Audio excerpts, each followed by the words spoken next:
Great to be back in Austin. Austin is very exciting because not only because it's the live music capital of the world, and when I come here there's a buzz. You can just tell it's thriving. I think it's the second fastest growing city in the country.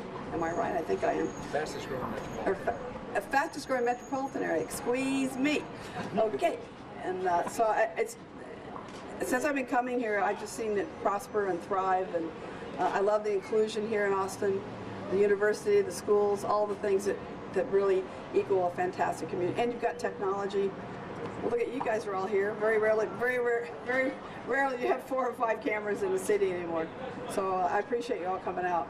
From what you heard about the first year, how successful was it, and you expect it to continue to grow in year 2? Well, I think in year 2 it's going to be a lot better because we're downtown in downtown Austin at the Gregory Gymnasium out at the University of Texas, so at the campus there. So I think it's going to make a huge improvement to be here in the Austin city limits. So I know it will. What does it mean to you to have the day proclaimed in your honor, Billie Jean King Day here in Austin? Well, Mayor Adler surprised me when he did a proclamation today and named it Billie Jean King Day. That's really, it's unbelievable. So I kind of went into shock.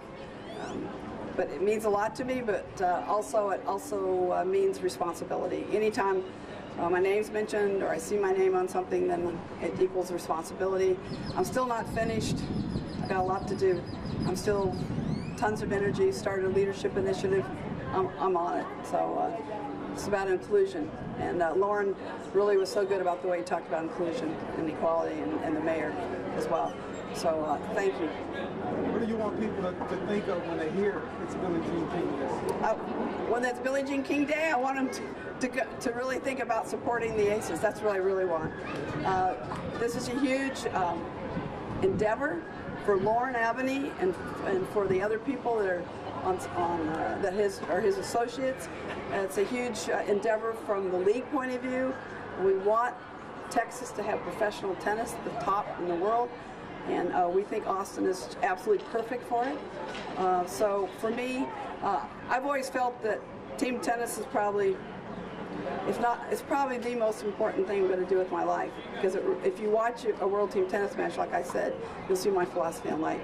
And it has men and women working together, as Lauren talked and the mayor talked about. So very, very important to me. In fact, to me, it's my biggest contribution. A lot of people don't think so, but I do. We want to help the future of American tennis, too. What type of image do you think is developing in these young folks when they get to see something like World Team Tennis in the Austin Aces? I have a saying that if you can see it, you can be it. And when it's particularly live, when I was a child at 13, I got to see Althea Gibson, who was the first person of color ever to win a major, because it didn't allow players to play until 1950. But I wanted to be the #1 player by the time I was 11, and at 13 I got to see her live, and it changed my life. I knew how good it meant to be a pro, well, we weren't professional then, but to be the best, and I went, wow, I got to be that good if I want to be #1. In fact, I'm probably going to have to be better, because every generation gets better. So I knew that was major, but to see it is to be it. So if children can come out to the matches with the Austin Aces, it can change their life. I know what it feels like. I've lived it. And I also grew up in team sports. My younger brother is Randy Moffat, who played with the San Francisco Giants. He was a relief pitcher. So he and I grew up in team sports as children. So I'm a huge believer in teamwork. It teaches you how to be a leader. It also teaches you how to be supportive. And that's the way you go through life, with family, with work, with anything. If you can know when to step up as a leader and sometimes to support at other times, that's what makes you adaptable. That's what makes you be able to get into solutions in everyday life and at work. So I am big on kids seeing this. So the socialization process that they will see, nobody will notice it, but it's very, very important. It's very important to me and to all of us. You spoke to this a little bit, but what is your take on the state of American tennis, especially with the French Open coming up? American tennis is not doing well. That's what I think. I think if we didn't have Serena and Venus, and we'd be in big trouble. And we are going to be in big trouble because they're in their 30s now. So We have Madison Keys is very promising. She's also playing for the San Diego Aviators, so she's playing a couple. Everyone thinks she's the next hope on the women's side, but on the men's side, we've got Query is doing better. But we don't have anybody that we think is going to be top 5 right now. How does the sport? The way you fix things is getting a critical mass of children playing at the parks, and get a critical mass. Out of that, you always get 1 or 2 crazies like me or others, and we need to have a critical mass of children playing. Also, it's a sport of a lifetime, so if you get a child to play tennis, it helps the health of this nation. You cannot lose. You cannot lose if you can get a child in tennis. It changed my whole life. And if a friend had not asked me to play, I would have never been a tennis player. My family does not come from a tennis family, so I know, I've lived it, what it can do. If you discover tennis, it's global, it can get you a scholarship to college, there's all kinds, it gives you an education in itself, because just the traveling and meeting people and learning how to network.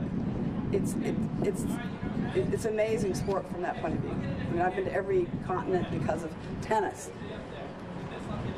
If you go to Europe, they don't talk about baseball or football or American football. You don't even hear it. It's either tennis or football, which is soccer to them, which is for us. So that's really the 2 sports everybody talks about when I travel.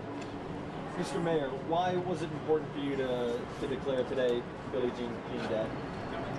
You know, Austin, Texas is a magical city, but we become just a little bit more magical when we have team sports, when tennis comes to our downtown.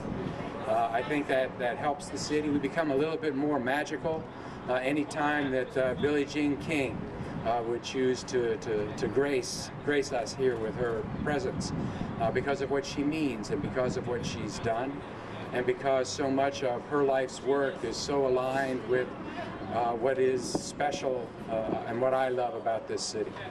How big is it, do you think, and you touched on it a little bit, but to have the Aces moving to within the Austin city limits instead of playing out in Cedar Park?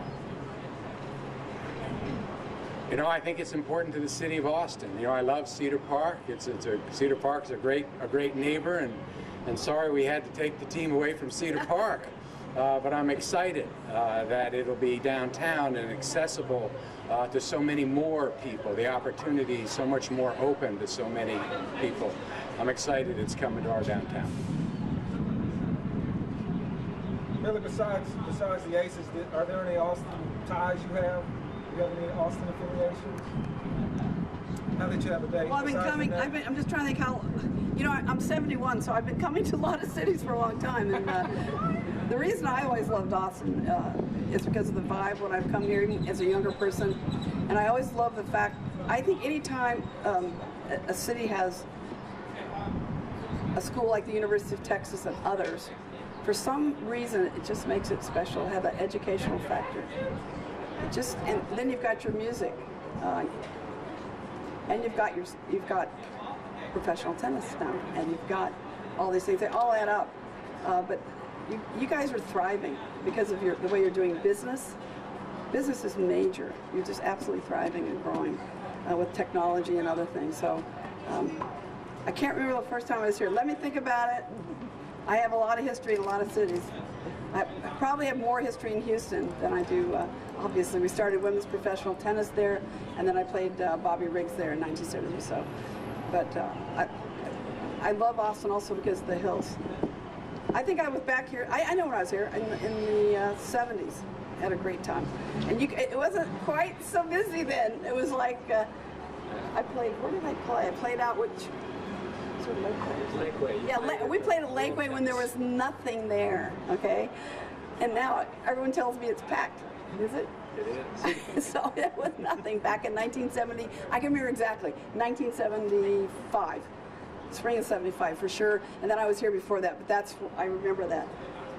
Lauren, One your more question. expectations for year 2 of Milan Team Tennis and the impact of moving downtown in the Austin area? Yeah, I mean, last year we were delighted with the response that we got from the city last year. We were delighted with the fan response. We were delighted with absolutely everything. I think that this year will be one step above that because we think the Gregory Gym is a fantastic facility, and I think that we'll be able to execute against our politics of inclusion philosophy even better at the Gregory Gym. I mean, last year we gave away about 5,000 seats to children, and we gave away seats at every match to charities. This year, their ability to get to those venues, to this venue, is a little easier.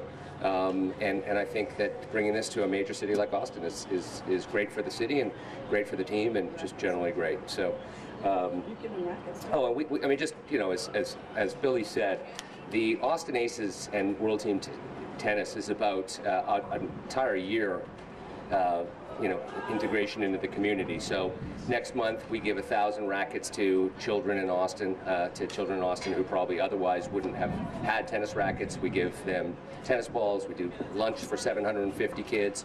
We do that type of event every single solitary month. So being into the fabric of the city of Austin is incredible. So thank you. Thank you.